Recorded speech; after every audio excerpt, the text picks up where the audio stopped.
ادامه گفتارهای رادیوی فرهنگ.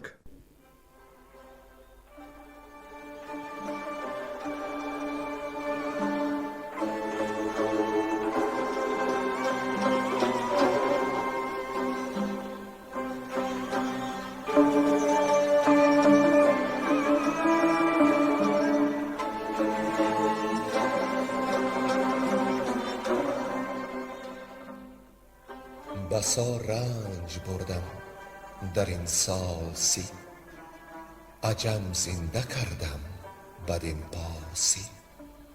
بسا رنج بردم در این سال سی، عجم زنده کردم بدین پارسی.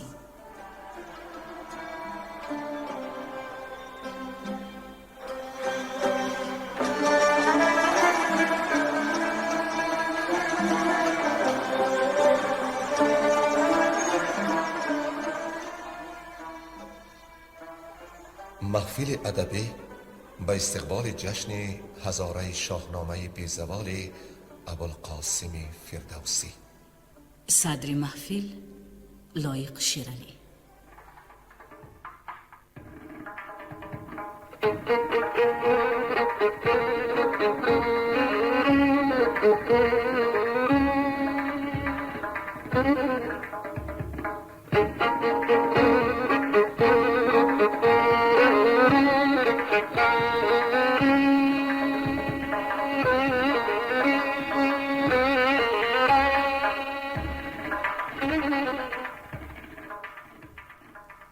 شنوندگان عالی قدر، در گفتار پیشین از داستان منوچهر به جای رسیدیم که بعدی گله‌گذاری ها میان پدر و پسر سام و زال زر، سام به نام منوچهر نامه فرستاد.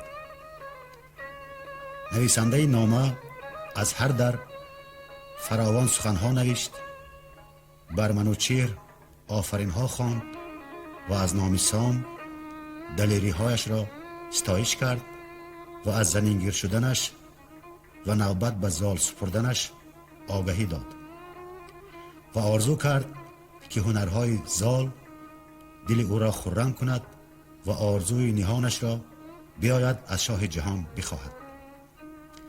و نامه را زال خود به حضرت منوچهر برد. چون این داستان فاش گشت، مهراب بر سیندخت خشم گرفت و گفت که او را با دختر ناپاکتنش زار خواهد کشت. آنگاه سیندخت ترک رومی به سر نهاد، سمندی مثل باد را سوار شد و با گنج فراوان به درگاه سام آمد. سام از جانب مهراب فرستادن زن را دیده سخت در شگفت آمد، اما گنج و خواسته آورده او را پذیرفت.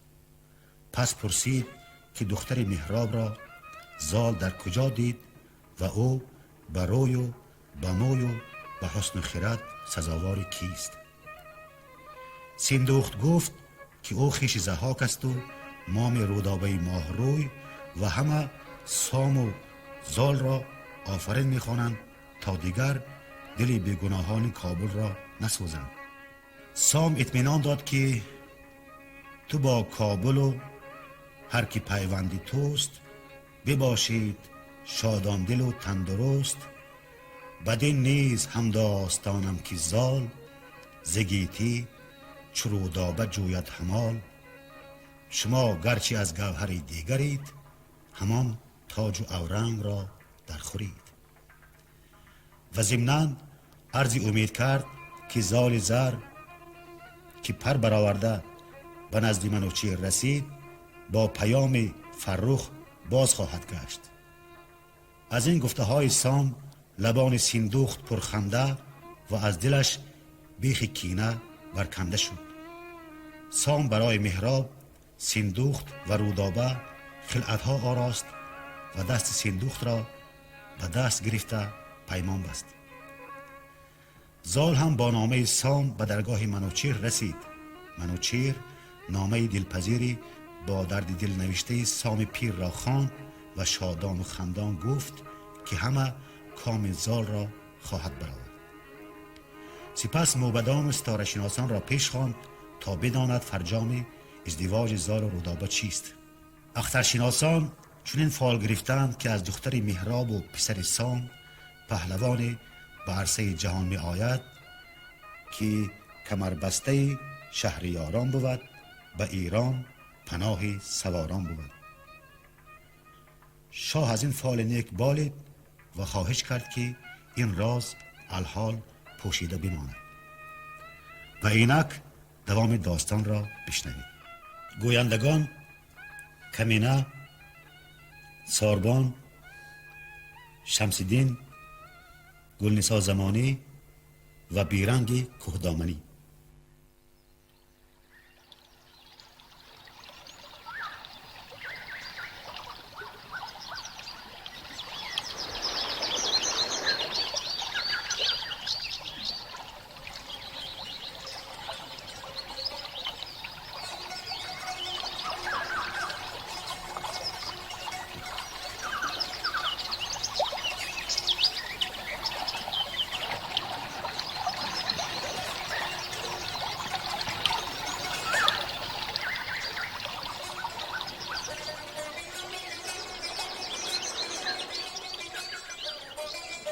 پژوهش کردن موبدان از زال. بخواندان زمان زال را شهریار، از او خواست کردن سخن خواستار. نشستند بیدار دل بخردان، همان زال با نامور موبدان. بدان تا بپرسند از او چند چیز، سخنهای بنهفته در پرده نیز.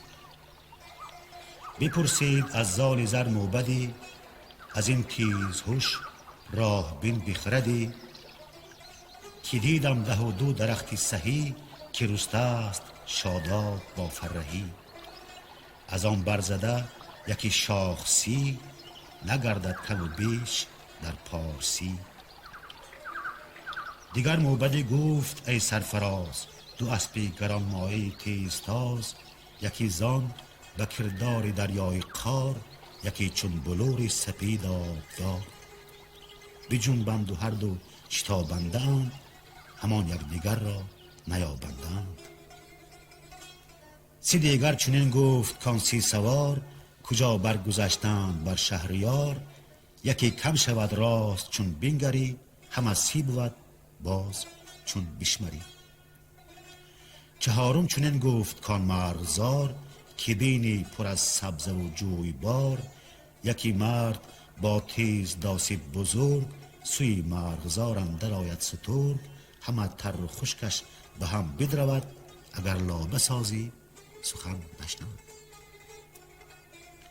دیگر گفت کان سر کشیده 2 سرو، ز دریای با موج بر سانی غرو. یکی مرغ دارد بر ایشان کنون، نشیمن به شامان بود این ببام.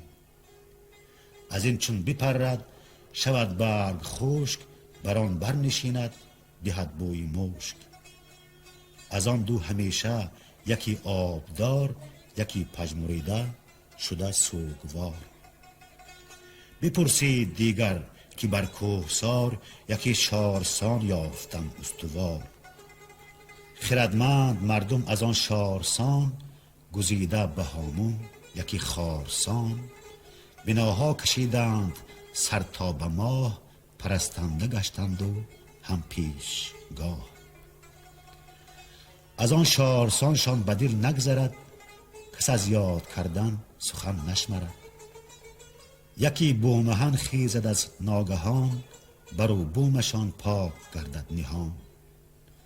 بدان شارسانشان نیاز آورد، همان بیشگانی دراز آورد. به پرده در است این سخنها بجوی، به پیش ردان آشکارا بگوی. گر این رازها آشکارا کنی، زی خاک سیاه مشکی سارا کنی.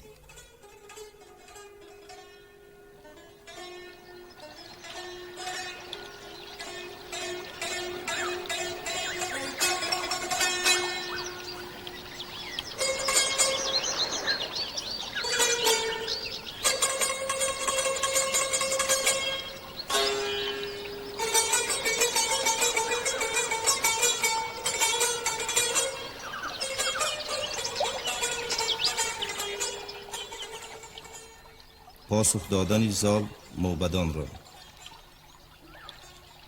زمان در اندیشه بود زال زر، برآورد یال و بگسترد بر.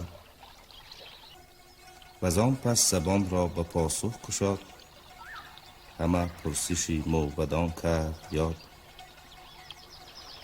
نخست از 12 درختی بلند، که هر یک کمی شاخ سی برکشند. و سال 12 بود ماه نو، چو شاهی نوایین ابرگاه نو. و 30 روز مه را سرایت شمار، بر این سان بود گردشی روزگار. کنون آنکه گفتی ز کاری 2 اسب، فروزان به کردار آذرگوش است. سفید و سیاه است هر دو سمان، پسی یکدیگر تیز هر دو روان. شب و روز باشد که می بگذرد، دمی چرخ بر ما همه بشمرد. نیابند مر یکدیگر را به تک، دوان همچو نخچیر از پیش سگ. سه دیگر که گفتی از آن 30 سوار، کجا برگذشتند بر شهریار. از آن 30 سواران یکی کم شود، به گاهی شمردن همان 30 بود. شماری مهی نو بر این گونه دان، چنین کرد فرمان خدایی جهان. نگفتی سخن جز ز نقصان ماه، که یک شب کم آید همی گاه گاه.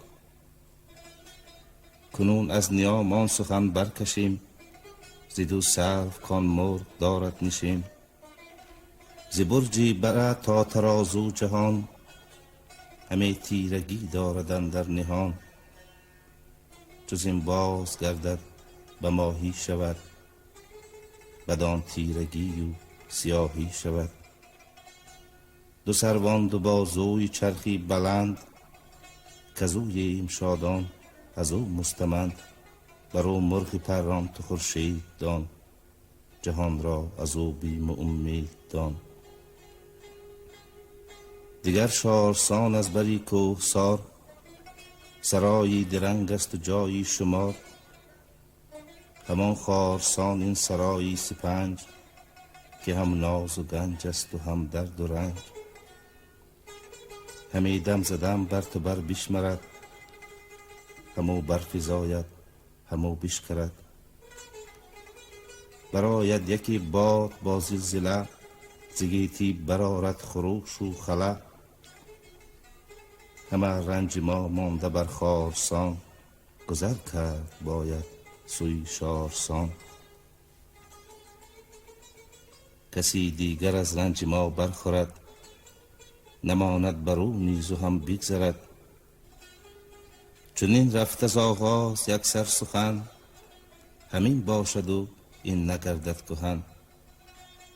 اگر توشمان نیک نامی بود، روانمان بدان سر گرامی بود. وگر آز ورزیم و پیچان شویم، پدید آید آنگه که بی جان شویم. گریوان ما سر به کیوان برست، از آن بهره ما یکی چادر است. چو پوشند بر روی ما خشت و خاک، همه جای ترس است و تیمار و باک. بیابان و آن مرد با تیز داس، تر و خشک را زو دل اندر هراس. تر و خشک یکسان همی بدرود، وگر لابه سازی سخن نشنود.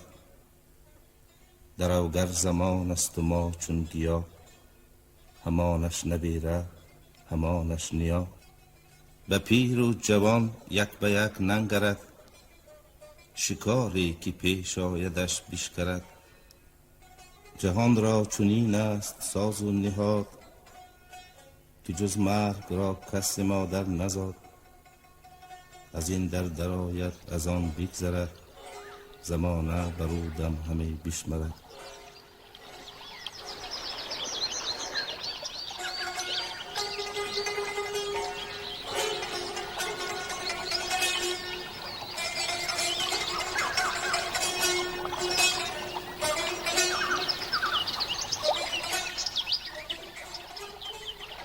برنمودن زال در پیش منوچهر.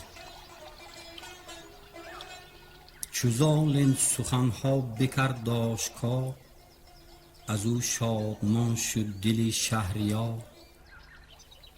به شادی همه انجمن برشگفت، شهنشاه گیتی زهازه گرفت. یکی جشنگاه بیاراست شاه، چونان چون شبی 14 چرخ ماه. چشیدند می تا جهان تیره شد، سری می گساران ز می خیره شد. خروشیدنی مرد پالای خواه، یکایک برآمد ز درگاه شاه. برفتند و گردان همه شاد و مست، گرفته یکی دست دیگر به دست. چو برزد زبان از ز کوه آفتاب، سری نامداران برآمد ز خواب. بیامد کمر بسته زالی دلیر، به پیش شهنشاه چون نره شیر. به دستوری باز گشتن ز در، شدن نزد سالار فرخ پدر. به شاه جهان گفت که نیک خوی، مرا چهر سام آمد است آرزوی. ببوسیدم این پایه تخت عاج، دلم گشت روشن بدین فر و تاج. بدو گفت شاه ای جوان مرد گرد، یک امروز نیزت بباید سپرد. تو را بویه دخت مهراب خواست، دلت خواهش سام نیرم کجاست. بفرمود تا سنج و هندی درای، به میدان درآرند با کرنای. ابا نیزه و گرز و تیر و کمان، برفتند و گردان همه شادمان. کمانها گرفتند و تیر خدنگ، نشانه نهادند و چون روز جنگ. بپیچید هر کس به چیز اینان، به گرز و به تیغ و به تیر و سینان. ز بالا همه دید شاه جهان، ز گردان هنر آشکار و نهان. ز دستان سامان سواری بدید، که نه دیده بود و نه از کس شنید. درختی کهن بود به میدان شاه،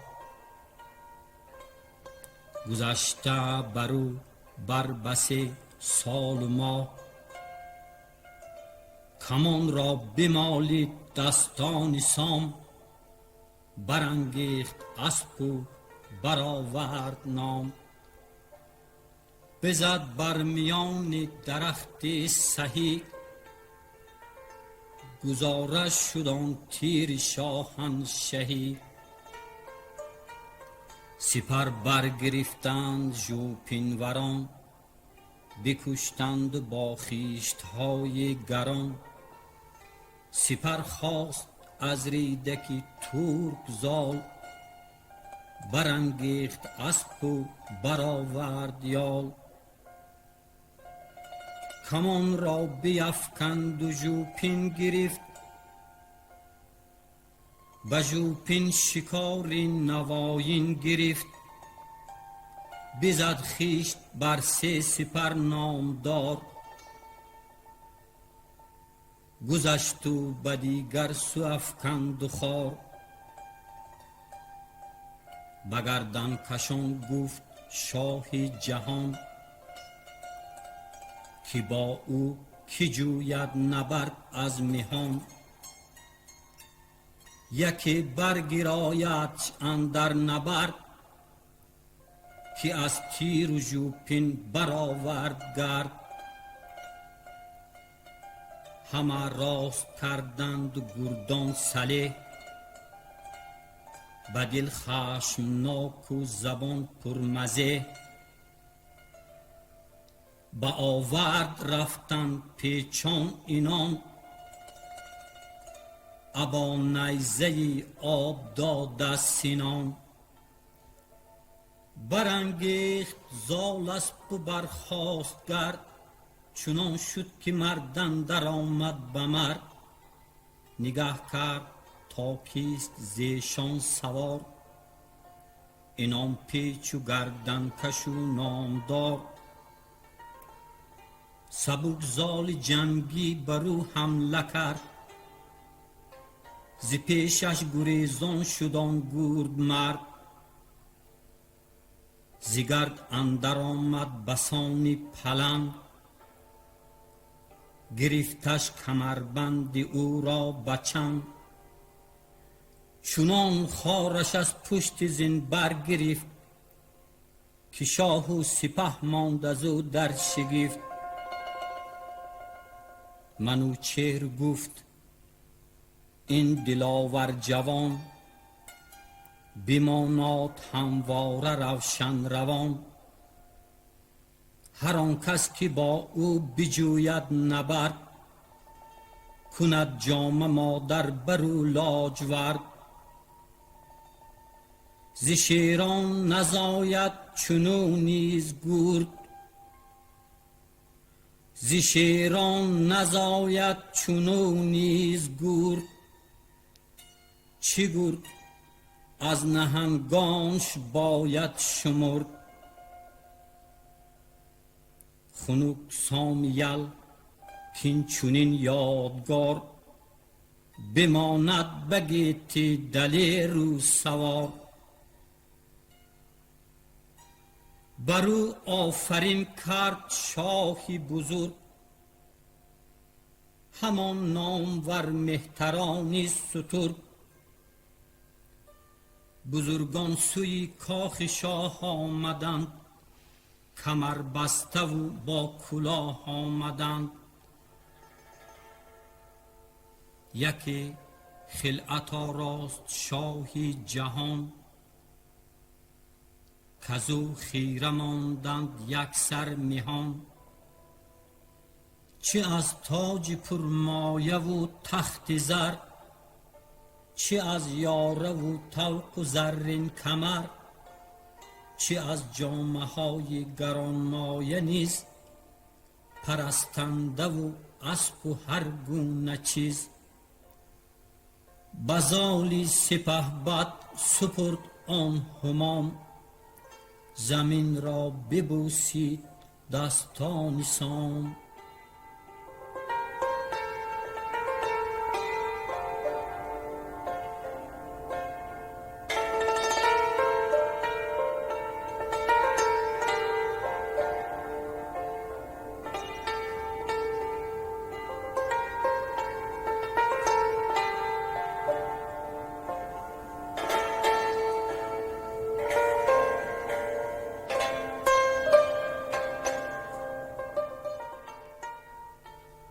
پاسخ نامه سام از منوچهر.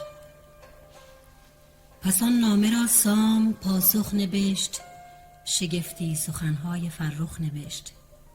که ای نامور پهلوان دلیر، به هر کار پیروز برسان شیر.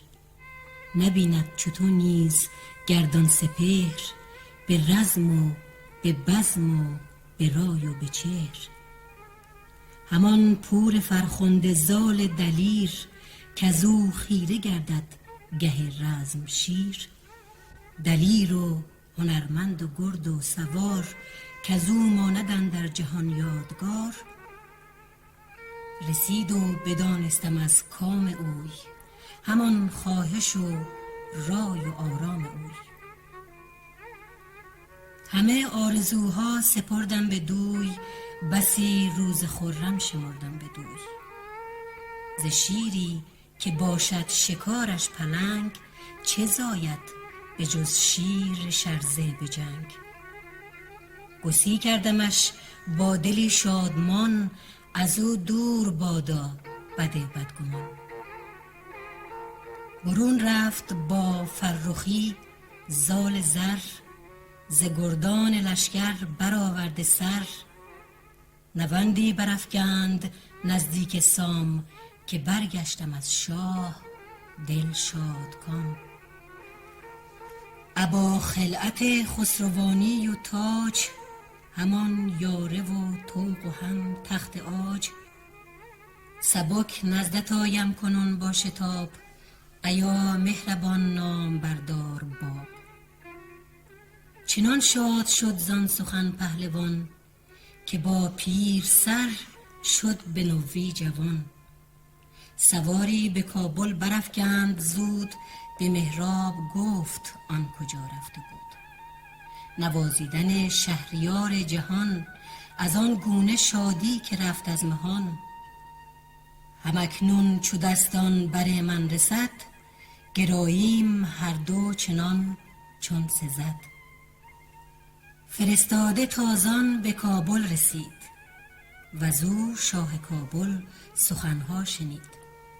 چنان شاد شد شاه کابل ستان، ز پیوند خورشید زابلستان. که بی جان شده باز یابد روان، و یا پیر سرمرد گردد جوان. ز هر جای رامشگران خواندند، تو گفتی همی جان برافشاندند.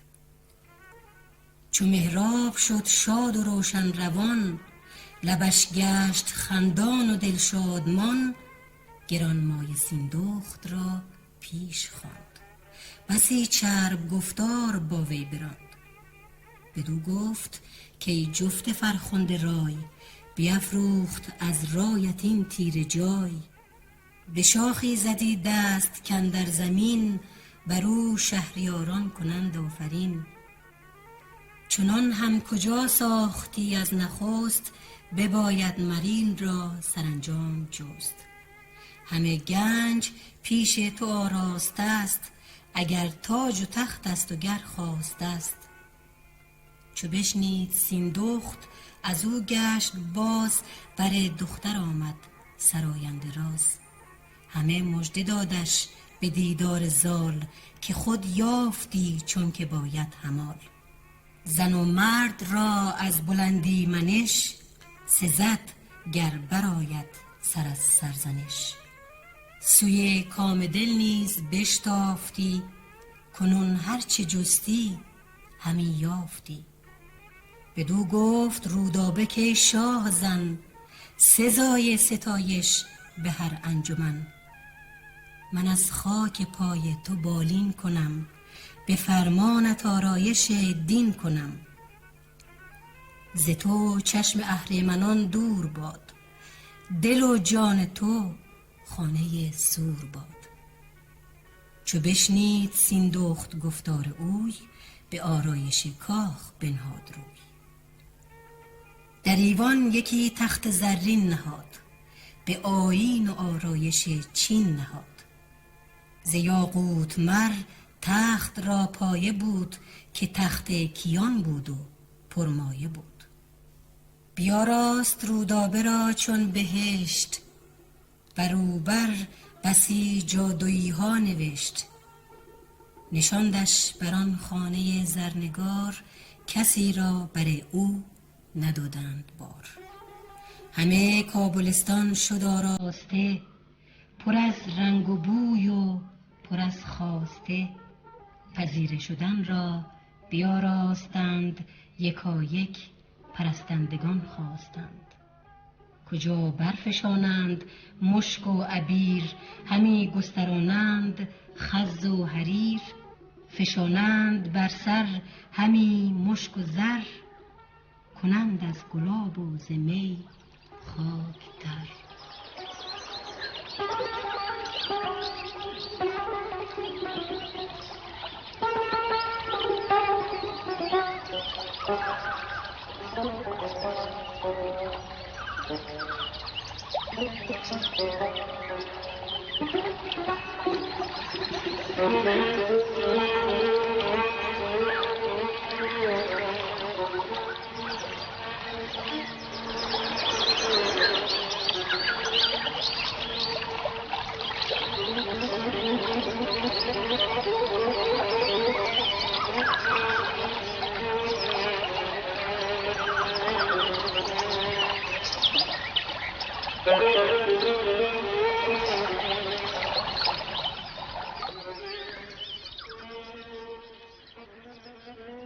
رسیدن زال به نزدیک سام. همیران دستان گرفته شتاب، چو پرنده مرغ و چو کشتی براب. کسی را که بود ز آمدن آگهی، پذیره برفتند با فرهی. خروشی برآمد ز پرده سرای، که آمد ز راه زال فرخنده رای. پذیره شدش سام یل شادمان، همی داشت اندر برش یک زمان.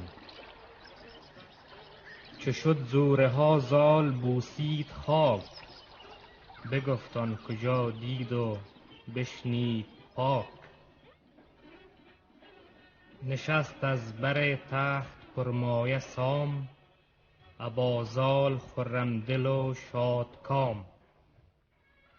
سخنهای سیندخت گفتن گرفت، چو خندان شد آنگه نهفتن گرفت. چنین گفت که آمد ز کابل پیام، پیمبر زنی بود سیندخت نام. ز من خواست پیمان و دادم زمان، که هرگز نباشم بدو بدگمان. ز هر چیز که از من به خوبی بخواست، سخنها برو برنهادم براست. چنین داد پاسخ که ای پهلوان، گریدون که بینی به روشن روان. ز پیش سپه ما به یک سو شویم، بگوییم و زین در سخن بشنویم. به دستان نگه کرد و خندید سام، بدانست کو را از آن چیست کام. سخنهاش جز از دخت مهراب نیست، شب تیره مر زال را خواب نیست. فرستاده آمد به مهراب زود، سراسر بگفت آنچه دید و شنود. چو بشنید مهراب شد شادمان، رخش گشت چون لاله ارغوان. تو گفتی مگر روز انجامش است، یکی رستخیز یا یکی رامش است. همی رفت زین گونه تا پیش سام، فرود آمد از اسپ و بگذارد گام. گرفتش جان پهلوان در کنار، بپرسیدش از گردش روزگار. شه کابلستان گرفت آفرین، چو بر سام و بر زال زر همچنین. نشست از بر باره تیز رو، چو از کو سر برزند ماه نو.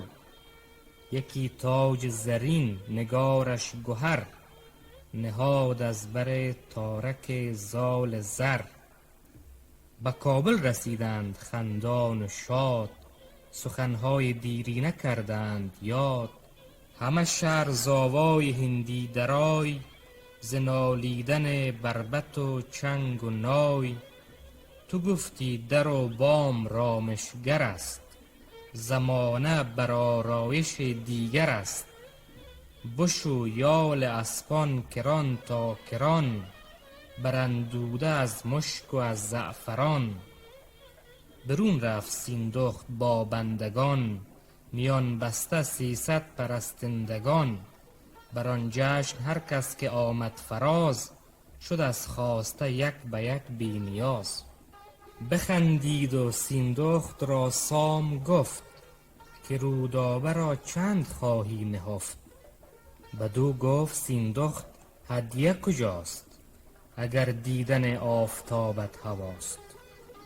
چنین داد پاسخ به سیندخت سام، که از من بخواه آنچه داری تو کام.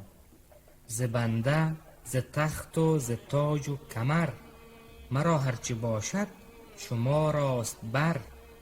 برفتند زی خانه زرنگار، کجا اندرون بود خرم بهار. نگه کرد سام اندران ماه روی، یکایک شگفتی بماند اندر روی. ندانست کش چون ستاید همی، برو چشم را چون گشاید همی. بفرمود تا رفت مهراب پیش، ببستند عهدی به آیین و کیش. به یک تخت دو شاه بنشاندند، عقیق و زبرجد برافشاندند. سر ماه با افسر نامدار، سر شاه با تاج گوهرنگار. بیاورد پس دفتر خواسته، همه نسخه گنج آراسته. همه شهر بودی پرآوای نوش، سرای سپهبد بهشتی بجوش. نه زال و نه آن ماه بیجاده لب، بخفتند یک هفته در روز و شب.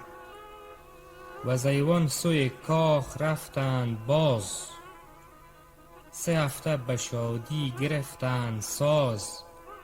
بزرگان کشورش با دست بند، کشیدند صف پیش کاخ بلند. سر ما سام نریمان برفت، سوی سیستان روی بنهاد تفت.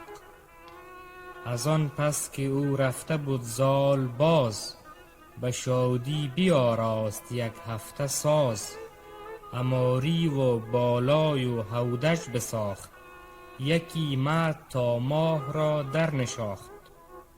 چو سیندخت و مهراب و پیوند خیش، ری سیستان را گرفتند پیش. برفتند شادان دل و خوشمنش، پر از آفرین لب ز نیکی دهش. رسیدند فیروز در نیم روز، همه شاد و خندان و گیتی فروز. یکی بزم سام آنگهی ساز کرد، 3 روز اندرین بزم بگماز کرد. پس آنگاه سیندخت آنجا بماند، خود و لشکرش سوی کابل براند. سپرد آنگهی سام شاهی بزال، برون برد لشکر به فرخنده فال. سوی گرگسار و سوی باختر، درفش خجسته برافراخت سر.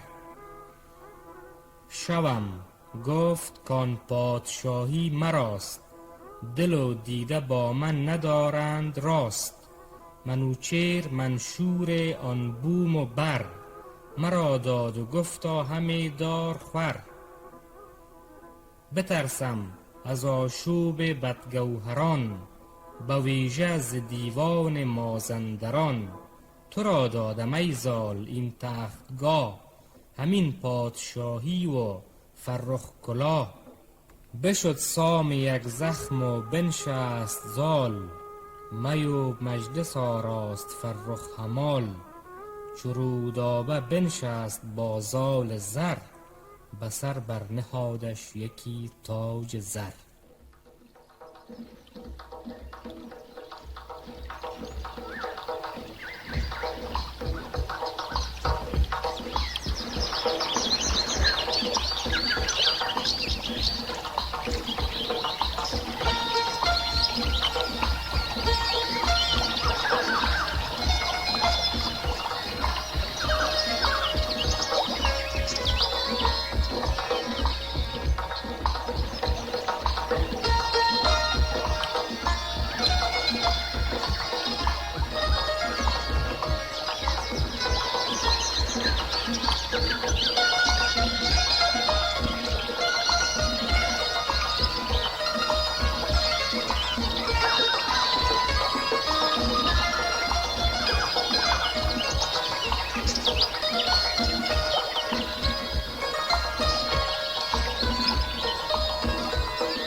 شما محفل ادبی را به استقبال جشن هزاره شاهنامه ابوالقاسم فردوسی شنیدید.